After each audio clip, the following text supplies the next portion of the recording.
श्रोतेहो नमस्कार. पाऊलवाटा या ज्येष्ठ नागरिकांच्या कार्यक्रमात मी रणजित बागलाने आपणा सर्वांचं खूप खूप स्वागत करतो. पाऊलवाटा या कार्यक्रमात आज अंबाजोगाई येथील माजी गट शिक्षणाधिकारी व्यंकटेश नरहर कुलकर्णी अर्थात VN कुलकर्णी यांची गोपाल ठाकूर यांनी घेतलेली मुलाखत आता ऐकूयात. श्रोतेहो नमस्कार. आजच्या पाऊलवाटा या ज्येष्ठ नागरिकांच्या कार्यक्रमात आपण बीड जिल्ह्यातील बीड शहरातील प्रतिथीय संपादित व्यक्तिमत्वांना बोलवून घेत असतो आणि एकूणच त्यांच्या जीवनकार्याचा परिचय करून घेत असतो आणि त्यांच्या एकूण सामाजिक कार्याचा त्यांच्या जडणघडणीचा आपण आढावा घेत असतो.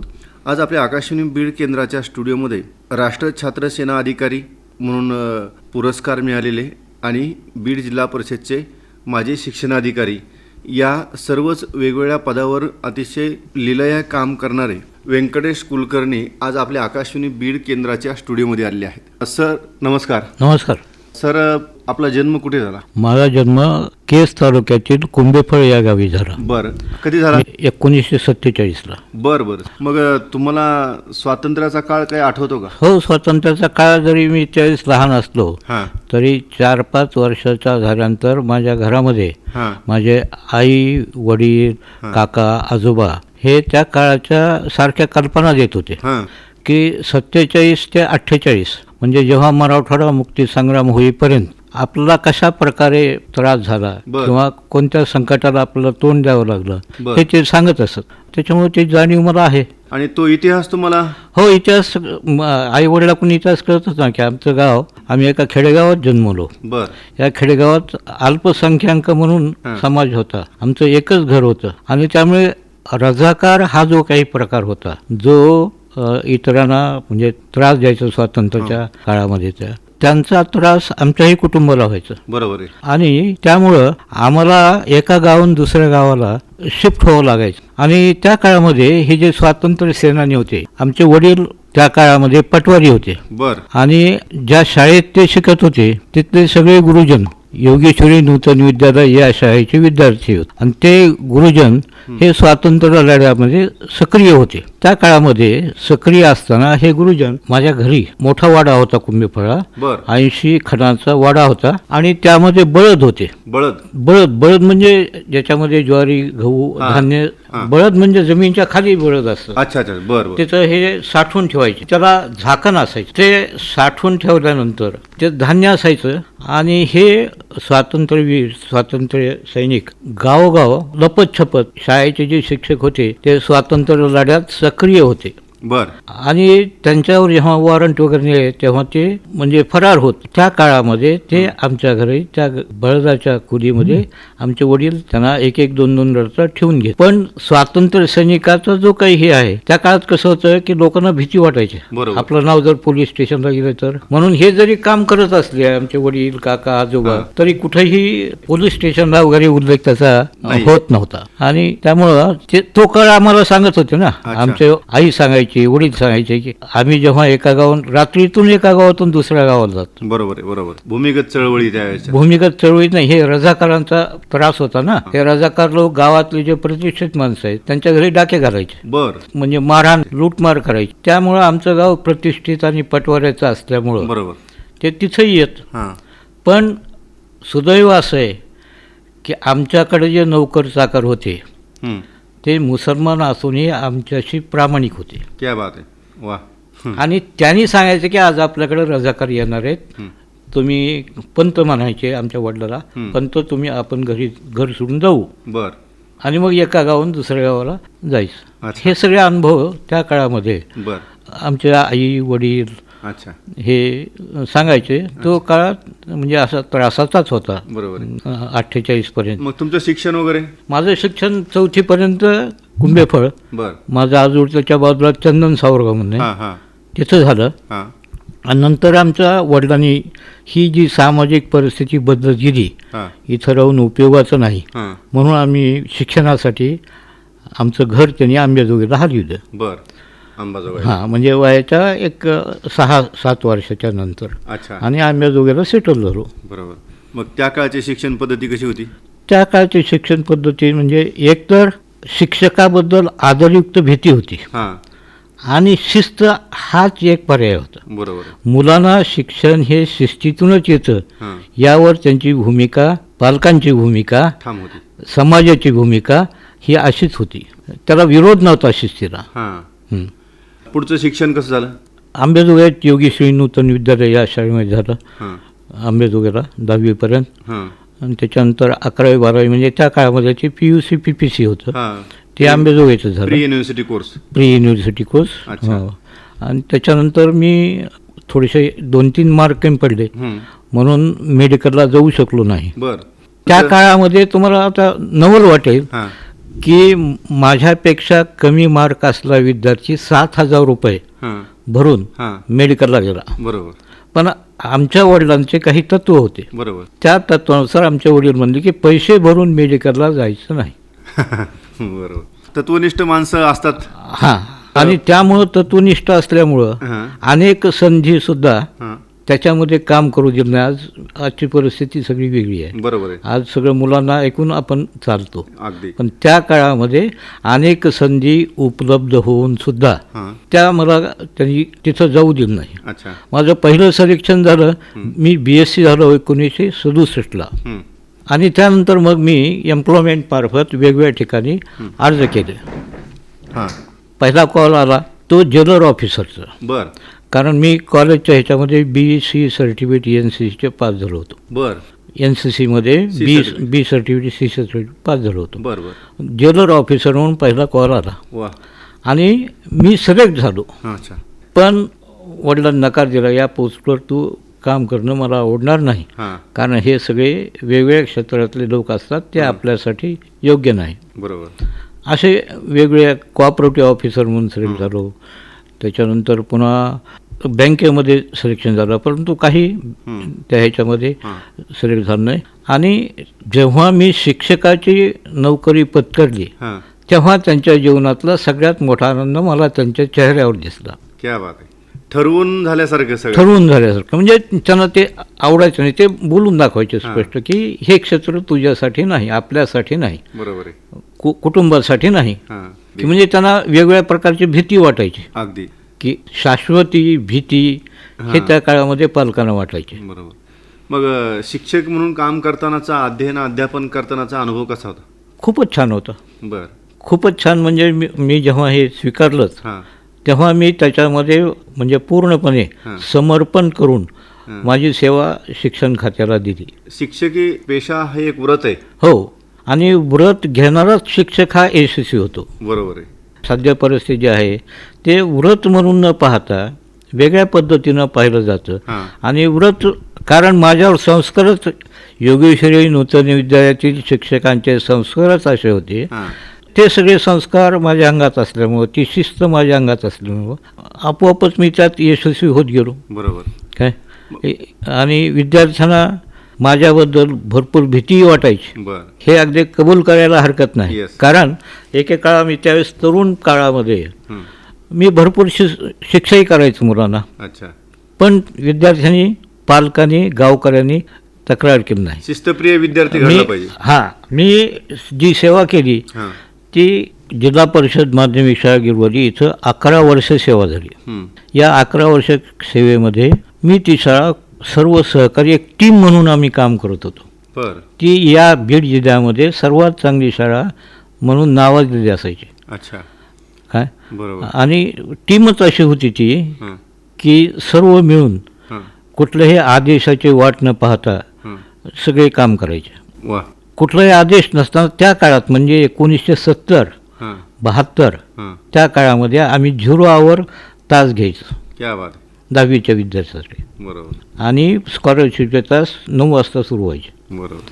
मग डीएड वगैरे बीएड नाही, वगैरे? मी BEd केलं. हां. 1970ला BEd झालं माझं. हां.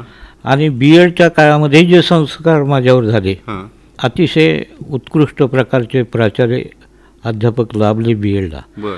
KV कुलकर्णी म्हणून हां. आपल्या महाराष्ट्रामध्ये हां. सर्वात चांगले प्राचार्य, बर. एक गणितज्ञ, हां. एक तत्त्वज्ञानाचे अभ्यासक, हां. मानसशास्त्राचे अभ्यासक हां. आणि गणिताचे लेखक होते. अच्छा. त्यांचे संस्कार हां. त्या काळामध्ये जे होते, अतिशय शिस्तबद्ध असा माणूस. वा. सकाळी आता ह्या गोष्टी खरं म्हणजे खूप नवलाच्या वाटतात बर की 6:15-7 वाजता ते पुण्याहून अंबेजोगाई यायचे आणि 7:30ला 5 मिनिट कमी असताना ते BEdच्या क्लासवर यायचे. वा खडू आणि दस्तर याशिवाय काही नाही, क्या बात आहे. कुठलंही पुस्तक नाही. इतका तो विद्वान माणूस होता आणि त्यामुळं त्यांचे जे संस्कार आहेत हां ते मनावर एवढे बसले हां आणि त्याच्यातून शिक्षकाची जडणघडण जशी असायला पाहिजे तशी होत गेली. अगदी. मग पुढे राष्ट्र छात्र सेना अधिकारी म्हणून पुढे सुद्धा मी MAd केलं त्यांच्याच आशीर्वादाने. आपण- बर बर मी पोस्ट ग्रॅज्युएशन केलं, त्याच्यामध्ये मला डिस्टिंक्शन मिळालं. हां BEdलाही फर्स्ट क्लास मिळाला. एक त्यांचा आवडता विद्यार्थी होतो देशमुख, इथं शिक्षणाधिकारी होते आपल्या पाटोद्याचे. हां आणि त्या काळामध्ये नंतर माझी बदली झाली दुसऱ्या शाळेमध्ये, जिल्हा परिषद माध्यमिक शाळा राडी येथे. बर आणि तिथून मग पुन्हा जिल्हा परिषद माध्यमिक शाळा अंबाजोगाई हां येथे छात्रसेना अधिकारी जे होते हां त्यांना पदोन्नती झाली, अच्छा ते वर्ग 2मध्ये गेले. बर त्यामुळे ती जागा रिकामी झाली अच्छा आणि माझ्याकडे अनायसे सर्टिफिकेट होते हं, म्हणून माझी शिफारस त्या मुख्याध्यापकांनी NCC ऑफिसला केली अच्छा आणि शिक्षणाधिकाऱ्याला केली की यांची बदली तुम्ही इथं करा, हो या शाळेची गरज आहे, NCC जागा रिकामी झाली. हां आणि म्हणून शिक्षणाधिकाऱ्यांनी माझी बदली जिल्हा परिषद माध्यमिक शाळा अंबाजोगाई इथे केली. मग राष्ट्र छात्र सेना म्हणून काम करत असतानाचा अनुभव. राष्ट्रीय छात्र सेनाचे काम करत असताना सुद्धा शिस्त काय आहे हां आणि राष्ट्र शिस्तीनं कसं घडतं, बरोबर ही युवा पिढी ही जेवढी शिस्त असेल त्यांच्यामध्ये तेवढं आपण जास्त काम करू शकतो. हा विचार घेऊन राष्ट्रीयत्व याला महत्त्व देऊन हां NCC काम करते, अगदी कारण नॅशनल कॅडेट कोर आहे. बरोबर तो राष्ट्रीयत्व हे त्यांचं महत्त्वाचं, शिस्त आणि राष्ट्रीयत्व हे महत्त्वाचे आहेत. बरोबर आणि त्यामुळं त्या ठिकाणी वेगवेगळ्या प्रकारचे संस्कार त्या माध्यमातून, हां पण सगळे शिस्तीच्या माध्यमातून हे दिले जातात. अगदी आणि त्याचं ते आम्हाला पहिलंच, मी जेव्हा NCCमध्ये होतो हं, त्या ग्राउंडवरच मी पुन्हा NCC ऑफिसर म्हणून उतरलो. क्या बात आहे. ज्या ग्राउंडवर मी परेड केल्या हां त्याच ग्राउंडवर मी NCC ऑफिसर म्हणून काम केलं. वा तसाही आनंद होता. ते एक छाती मला- भरून आली असेल. हो, म्हणजे मला जे शिकविणारे प्राचार्य होते, अभिमानाचा ऊर. अभिमानाचा उल्लेख, अतिशय शिस्त म्हणजे तुम्ही आता अतिशयोक्ती नाही ही, हां पण तुम्ही कल्पनाही करू शकत नाही इतकी भयानक शिस्त त्या काळामध्ये होती. मला आठवतंय कॉलेजमध्ये असताना मला प्राचार्य टेकूरकर हे कॅप्टन होते, बर ते प्राचार्य होते. हां पण ते जेव्हा एखाद्या हॉलच्या समोर, ऑफिसच्या समोर उभा राहत, हां कॉलेजचा एकही विद्यार्थी बाहेर दिसत नव्हता, क्या बात आहे. बाहेर क्लासच्या. म्हणजे बघा किती, म्हणजे करडी शिस्त. मुलंही मानत होते आणि त्या माणसाचं म्हणजे तेवढं हे होतं, तो स्वतः शिस्तप्रिय होता, दरारा होता. दरारावाचा शिस्तप्रिय होता. एक राष्ट्रीय छात्र सेना अधिकारी म्हणून तात्कालीन राष्ट्रभक्तीची व्याख्या काय सांगता येईल. राष्ट्रभक्ती म्हणजे राष्ट्रासाठी आपण केलेलं पूर्णपणे जे कर्तव्य आहे हां ते कर्तव्याने समर्पण करणं स्वतःला, बरोबर. देशासाठी स्वतःची सर्व शक्ती हं, जी आहे, बौद्धिक असो, शारीरिक असो, हं. मानसिक असो, हं. तिथं समर्पण गरजेचं आहे. अगदी ही समर्पण वृत्ती कमी होत चालली आहे आणि तसं कधी कधी राहून खंत वाटतं की कुठं होती स्वातंत्र्य सैनिकाचं समर्पण, कुणीकडं होतं. अगदी. मग याला अनुसरूनच आजच्या भारतीय तरुणांकडून तुमच्या काय अपेक्षा आहेत. आमच्या या तरुणाकडून ह्याच अपेक्षा आहेत की थोडंसं कर्तव्य कठोर बनलं पाहिजे. हं, आपण या समाजाचे घटक आहोत, समाजाचे नासधूस होणार नाही, हं. समाजाला शिस्त थोडीशी आपण लावली पाहिजे. आणि विद्यार्थ्यांनी जे काही सामाजिक संकल्पना आहेत, आता उदाहरणार्थ की हे माझं काम आहे म्हणून केलं पाहिजे ना. वृक्षारोपण आहे, बरोबर. वृक्षारोपण तुमच्या ऑफिसमध्ये करायचं आहे, पण ऑफिसमधला ऑफिसर आणि 5 माणसं सगळं काम करू शकत नाहीत. पण हे करण्यासाठी तरुणाची जी धडपड असते, हां. हे विधायक काम आणि विघातक काम, हां ही जी कामं आहेत त्या म्हणजे तरुणांनी या विघातक कामापासून दूर राहून विधायक काम आपल्या हातात घेऊन समर्पण कसं करता येईल हे पाहिलं पाहिजे. हे त्यांचं कर्तव्य आहे, राष्ट्रासाठी ते कर्तव्य आहे. त्याशिवाय राष्ट्राची उन्नती, विकास होणार नाही. होणार नाही. कळलं का नाही. आपण साधं उदाहरण घेऊ, स्वच्छता राखणं, ऑफिसची स्वच्छता राखणं हे काही फक्त एखाद्याच्या ह्याचं काम नाही. बरोबर. मी माझ्या हातातले कागद जर फेकून टाकायलो, तुम्हाला नवलं की माझे प्रिन्सिपल घरातून ऑफिसहून निघाल्यानंतर जितक्या चिठ्ठ्या दिसत हां. तेवढ्या ते गोळा करत. तो सुपर क्लास वन ऑफिसर होता. पुढची शिक्षण क्षेत्रातली वाटचाल कशी होती?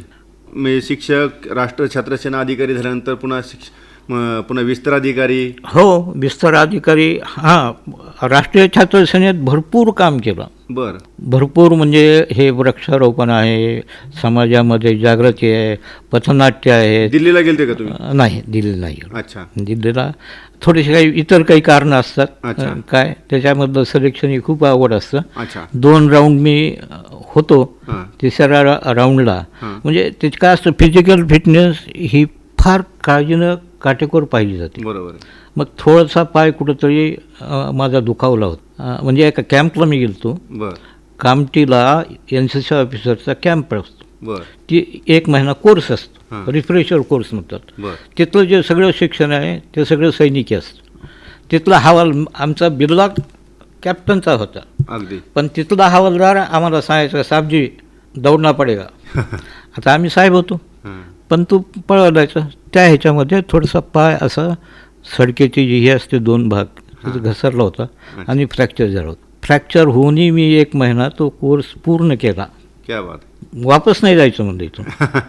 तो कोर्स पूर्ण करूनच मी वापस आलो. जिद्द. हां. आणि मग पुढं विस्तार अधिकारी म्हणून काम. नाही, काय झालं, 15 वर्षे म्हणजे पूर्ण झाल्यानंतर विस्तार अधिकारी म्हणून काही नव्हतं. मी गट शिक्षण म्हणजे माझं सिलेक्शन वर्ग 2 मध्ये झालं. बरं. बरं. मग वर्ग 2 मध्ये माझी नेमणूक विदर्भ धुळेच्या पलीकडे झाली. बरं. नंदुरबार. बरं. नंदुरबारला काही जायची कोणाची इच्छा नव्हती मी जावं म्हणून. हां. आणि म्हणून त्या काळामध्ये 2005ला मला राज्य पुरस्कार भेटला होता. बरं. आणि त्या काळामध्ये राज्य पुरस्कार भेटला असल्यामुळं म्हणजे जे ऑफिसर होते, हां. काय होतं, हे सगळ्या प्रशिक्षणामध्ये अनेक लोक अधिकारी SCRTची यायची. बरं. आणि प्रत्येक प्रशिक्षणात प्रशिक्षक, तज्ज्ञ, मार्गदर्शक हां. म्हणून मी काम केलं. वा.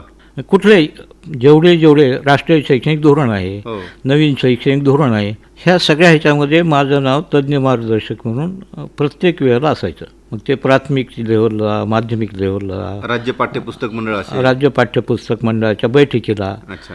हे सगळ्या क्षेत्रामध्ये.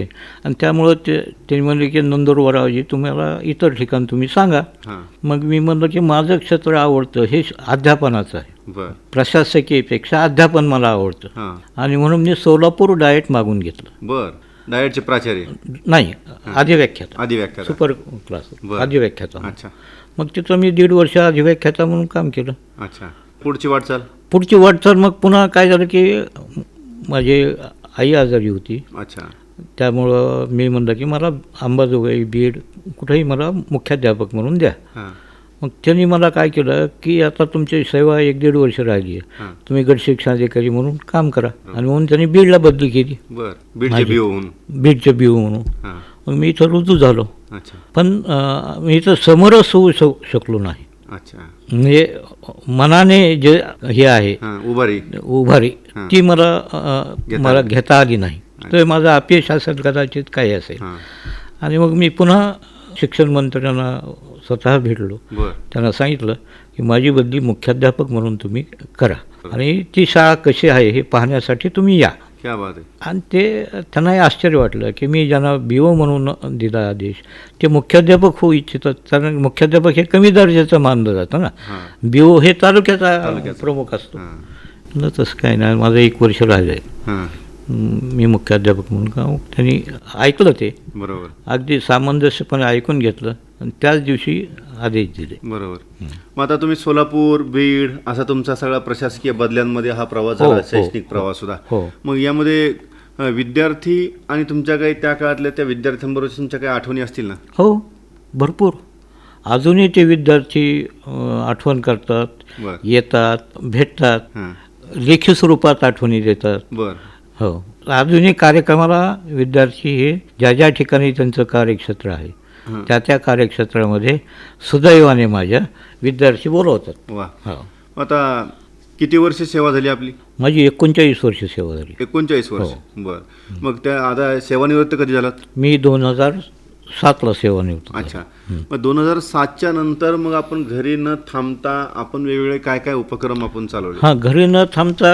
किंवा म्हणजे आता काय आहे की चला बुवा आता आपण सेवानिवृत्त झालो, काही काही गृहस्थांना बरोबर आहे. वाटतं की नाही आता बस एक घरी न थांबता वेगळ्या प्रकारचे उपक्रम राबविण्याची पहिल्यापासूनच सवय आहे. हां. NCCच्या सगळ्या कार्यक्रमाला 7 नंतरही बर झेंडावंदन, त्यांचे राष्ट्रीय कार्यक्रम, NCC डे, ज्या ज्या वेळेला आमंत्रण येईल हां. तेव्हा मी उपस्थित राहतो. क्या बात आहे. त्यानंतर जेव्हा अंबाजोगाईला मी रोज NCCचे ग्राउंड जे आहे हां. माझ्या घरापासून फिरायला सकाळच्या ग्राउंडवरच जातो सेवानिवृत्तीनंतर. सेवानिवृत्तीनंतर. वा. आता फक्त ह्या 6 महिन्यात माझं घर बदललं मी अंबाजोगाईचं, अच्छा. आणि काही कारणाने मला सोलापूरला राहावं लागलं, हां. त्यामुळं मी ग्राउंड सोडलं आहे. बरोबर. अच्छा. मग या काळामध्ये जसं तुम्ही ग्राउंडला जवळ केलं हां किंवा NCCला जवळ केलं हां सेवानिवृत्तीनंतर सुद्धा, हो तसं तुम्ही कविता, लेखन हां. या अशा काही लेखन संपदेला सुद्धा जवळ केलं असेल ना, आहे साहित्य ना, संपदा. आहे ना. हं. कविता करण्याचा छंदच आहे, क्या बात आहे. कविता करतोच. बर बर. कुठलं वाचन आवडतं आपल्याला? वेगळ्या प्रकारचं आनंद देणारा असावं. बर आता काय झालं काही वर्षात ह्या हां. मी थोडासा अध्यात्माकडे वळालो आहे, बर बर बर. आणि म्हणून मी आपलं जर कल्पना असतील तरी चैतन्य महाराज देगलूरकर हां. यांचा अनुग्रह घेतला आहे, बर बर. क्या बात. आणि त्या अनुग्रहातून त्यांचं जेवढं साहित्य ऐकता येईल, हां. त्यांचं जेवढं साहित्य वाचता येईल, बरोबर. कारण ज्ञानेश्वरीचे प्रगाढ आपल्या पंडित हां. महाराष्ट्राचे हे ते घराणं आहे, बरोबर. आणि म्हणून त्यांचा अनुग्रह घेतला असल्यामुळं त्यांचं वाचन, त्यांचं श्रवण हे करणं. आणि त्या मग तुमच्या सेवानिवृत्तीनंतर तुमच्या काही सहकारी मित्रमंडळी भेटतात का नाही? हो, रोजच बर. भेट गाठ संपर्क. हां. आमचा एक योगीश्वरी नावाचा ग्रुप आहे, बर. 10वीच्या मुलांचा, क्या बात आहे. 1962-63चा एक ग्रुप आहे. वा त्या ग्रुपवर आम्ही रोज टाकतो. वा. मी जर काही 4 ओळी कविता लिहिल्या हां. तर त्या 4 ओळी कविता टाकतो, त्यांच्याशी बोलतो. तुम्ही व्हॉट्सअप तुमचं आहे हो हो, आणि तुम्ही व्हॉट्सअप वापरता? व्हॉट्सअप वापरतो, यूट्यूब वापरतो. वा. पूर्णपणे नाही सगळे येत, हां. पण जे काही येतं त्याचा वापर मी क्या बात आहे. करतो. म्हणजे तंत्रज्ञानाला सुद्धा तुम्ही जवळ केलं. अगदी करायलाच पाहिजे. अगदी तंत्रज्ञान ही आजच्या काळाची गरज आहे, अगदी. पण तंत्रज्ञानात वाहण्याची क्रिया होऊ नये. हां. म्हणजे ज्या वयात त्या वयात, आता ठीक आहे मी वापरतो, हां. पण मी मध्ये 4 महिने एक निग्रह केला. हां. आठवड्यातून 1 दिवस मी मोबाईल घेत नव्हतो, बर. क्या बात आहे. की 1 दिवस मोबाईल, शनिवारी मोबाईल वापरायचा नाही, बर. हातच लावायचा नाही. 1 दिवस पूर्णपणे मौन पाळायचं. बरोबर आहे. मौन म्हणजे आपल्यावर आपला ताबा राहण्यासाठी. मनोचा निग्रह. हं. तर आता आपण गट शिक्षणाधिकारी म्हणून सेवानिवृत्त झालात, हो पण या सगळ्या शिक्षण प्रक्रियेमध्ये तुम्ही खूप काम केलं, सखोल हो, काम केलं. हो. विद्यार्थ्यांबरोबर काम केलं, पालकांबरोबर काम केलं, समाजाबरोबर काम केलं. हे काम करत असताना तुमच्या काळातली शिक्षण पद्धती, शिक्षण व्यवस्था आणि आजच्या काळातली शिक्षण पद्धती, शिक्षण व्यवस्था काय फरक जाणवतोय किंवा कसं वाटतं? खूप फरक जाणवतो. फरक असा आहे की सामाजिक भान हे समाजामधल्या जे जे घटक आहेत त्या प्रत्येकाला पाहिजे. बरोबर आहे. तर शिक्षक म्हणून माझं जे सामाजिक भान आहे ते मी राखलं पाहिजे. विद्यार्थ्यांनी ते विद्यार्थी आहे हे जाणून त्याचं सामाजिक भान, माझी काय कर्तव्य आहेत ते जपले पाहिजेत. परंतु असं वाटतं खेदाने की आज हे सगळे विसरत आहेत, कुठेतरी दूर जाते. कुठंतरी दूर जाते. म्हणजे जे करायला पाहिजे हं. त्याच्या विरुद्ध दिशेनं प्रवाह हा बदलत चालला आहे, आणि त्याचा परिणाम म्हणून आज आपण पाहतोय सगळं काय देशाची परिस्थिती, देश किंवा हिंसक वळण हे जे काही आहेत हं. ते कदाचित ह्या प्रणालीत कुठंतरी फरक पडतोय. बरोबर आहे. हां. मग तुम्हाला या सगळ्या व्यवस्था पाहिल्यानंतर विद्यार्थ्यांकडनं काय अपेक्षा आहेत आणि शिक्षकांकडनं काय अपेक्षा आहेत? शिक्षकांच्याकडून भरपूर अपेक्षा आहेत. हां. शिक्षकांनी शिक्षक म्हणून राहावं. काय होतं नाही तर, म्हणजे आता तुम्ही काल व्हॉट्सअपवर वगैरे पाहिलं का नाही मला माहीत नाही, की एक असं एक हे आहे की शिक्षक मास्तर झाले. फरक लक्षात आला? शिक्षक मास्तर झाले असा आरोप, आक्षेप शिक्षकावर होऊ नये.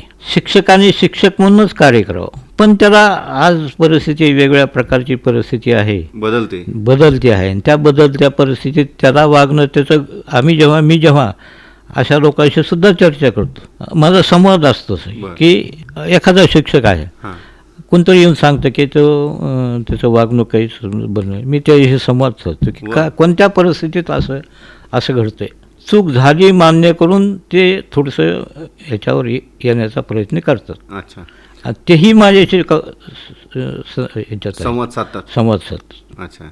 आणि मग मी कुणावरही कुठल्याही लेखी हे न करता माझ्या स्टाफमध्ये ज्या ठिकाणी असे काही म्हणजे शिक्षक असतील की ज्यांच्या हातून थोडंफार प्रमाद चूक होत असेल, ते सगळे व्यवस्थित समजावून सांगण्यात, अजूनही समाजाला आपण व्यवस्थित समजावून सांगितलं तर ते विद्यार्थी ऐकू शकतात. पण त्यांच्यामध्ये आज आपण असं पाहतो की पूर्वीच्या काळामध्ये हा जो फरक आहे की पूर्वी आदरयुक्त भीती होती. बरोबर.